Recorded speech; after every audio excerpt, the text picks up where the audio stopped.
Let's go over permutations. Let's say that there are, let's look at an example. Let's say that there are three cars. There's a blue car, a white car, and a green car. And we want to see how many different ways they could place first, second, and third. So the different orders.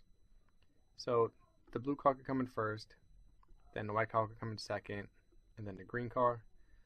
Or the blue car first, then the green, then the white. Then, of course, instead of the blue car coming in first, the white car could come in first, then the blue car, then the green car, or white, then green, then blue. So we're using a tree diagram to show all these possibilities.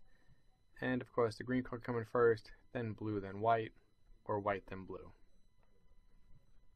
So from this, we see that the different orders are blue, white, green, blue, green, white, white, blue, green, white, green, blue, green, blue, white, green, white, blue. So there are 1, 2, 3, 4, 5, 6 different ways that these three cars can place. Another way to think of this is to say that there is a first place, second place, and a third place. The number of different cars that could come in first place is 3. But after that car places, there are only 2 cars left. So there are only 2 different cars that could come in second after a car places first.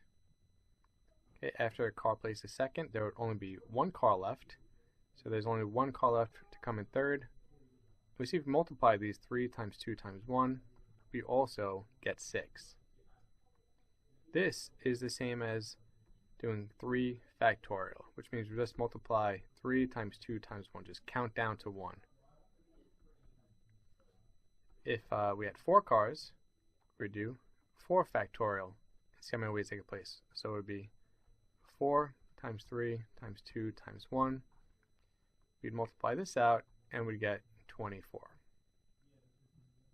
So if we're going to count from, or account for all of the places, we could use this thing called a factorial. So let's look at this example. 5 cars, we'll call them A, B, C, D, and E race. First question is, how many ways can they finish? 1 to 5. So since we're going to count for all 5, we're going to use 5 factorial. So 5 times 4 times 3 times 2 times 1. That's because there are 5 different cars that could come in first, 4 that could come in second. After these 2 finish, there are 3 cars left that could come in third. Then there are 2 cars left that could come in fourth, and 1 car left that could come in fifth place. So now if we multiply these together, we get 5 times 4 is 20, times 3 is 60, times 2 is 120, and then times 1 is 120 ways. So there are 120 ways that the 5 cars could finish. Let's look at the same thing. How many ways could they finish? 1 to 4. So this was for question A. Now let's look at question B. So we can't do factorial since we're not going to have all the way down to 1. So let's write the different places here. So for first place, there are 5 different cars that come in first. So I'll just label these. Then after a car places first, there are 4 that could come in second. Then there will be 3 cars left that could possibly come in third. And then 2 cars left that could come in fourth. And if you multiply this, we also get 120. So this last one was inconsequential because after these place, there's only really 1 car left. There's no change in the number of outcomes. If we look at how many ways could come in 1 to 3, so first, second, third. So there are 5 cars, so 5 different cars could come in first. Then after this car finishes, there are 4 cars left that could come in second, and then 3 cars left that could come in third. So let's multiply these. 5 times 4 is 20, times 3 is 60. So there's 60 different ways these could place.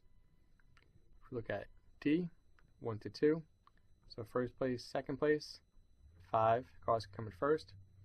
Then after that car finishes, there are 4 cars left that could try and get second place. So 5 times 4 is 20.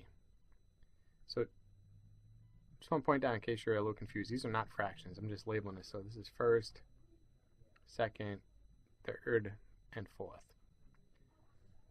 And then same thing here, first, second, third, and first and second. All right, and choice E, how many ways could they come in first? Well, there are only 5 cars, so there are only 5 cars that could possibly come in first place. So the answer is 5 for that. Okay, but this topic is called permutations, and we didn't discuss that yet. So permutations are similar to factorials, except we don't finish the entire thing. So if we have 5 different numbers, we're going to start with a 5, write a P for permutation, and we're only going to put the number of spots we're going up to. So here we have 4 places, so 5P4. So that means we start from 5 and multiply all the way down 4 spots. Here again we start with 5, but we only have 3 spots.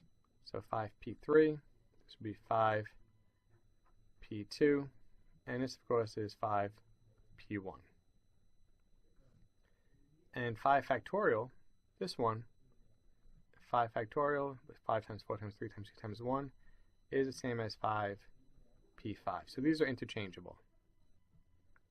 So now let's look at factorials or permutations without a question, just the actual permutation. So let's say we have 8P4. So that means we're going to start with number 8 and only multiply out the first 4 numbers. So 8 times 7 times 6 times 5. So we don't stop at the number 4, we stop at the 4th number.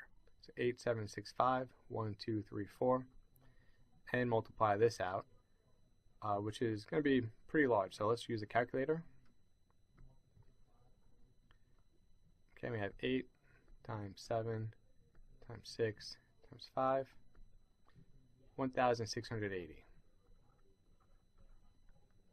Okay, now what's good is that with the calculator, we can actually just type this in. So if you use a TI-83, you're going to type in 8, then go to math, we're going to go to probability, then right here, P, NPR. So it's number, permutation, and then the second number. So we already put in the first number, so we could press this, and then 4, hit enter, and again we get 1,680. So now we know how to solve permutations, and we did an example of a permutation question. Let's go into this a little bit more detail. So permutations, when do we use them? We use them if order or position matters. So for example, if we're talking about first place, second place, third place, and so on, we'd use a permutation because those are distinct groupings. Or if we're going to pick people to be president, vice president, secretary, and treasurer, we also use a permutation. So an example of this is that there are 8 students. They're running for a student council, and there are 3 positions. We'll say president, vice president, and treasurer. It's because there are 8 students in 3 distinct positions, we could do 8P3, which would be 8 times 7 times 6. So 8 times 7 times 6. 336. And of course we could use the calculator. So 8 math, probability, PRB, go down to NPR, 3, and again we get 336. Okay, if we have a different type of example where there are 8 students, they want to be on a team of 3 people where there are no distinct positions and order does not matter, we do not use permutation. So there has to be a distinct order or position that matters, that you can distinguish people from one another, or cars from one another, or whatever it is that we're talking about. They have to be in distinguishable positions or places.